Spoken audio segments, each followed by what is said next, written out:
There's no fire here today. Instead, this group of firefighters is working to prevent them. It takes a tragic event and loss of life for people to really realize what can happen with fires.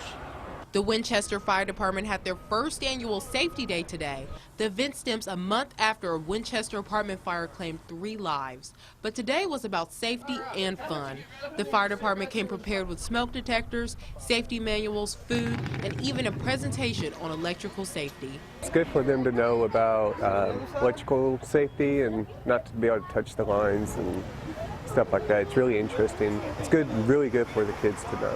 And the firefighters weren't just giving away detectors, they were also scheduling times to install them for free. If you don't have one, the fire department will help you get one. You know, there's lots of people that you hear all the time, well, I don't have the money to buy them. The elderly people, they can't climb up and down on ladders to work on them, and they may not have anybody else that can do it. So the fire service is here to help people get that accomplished. That falls right in line with our mission, you know, is to protect life and property. Sabir Rayford, WKYT. The fire department plans to give out smoke detectors twice a year.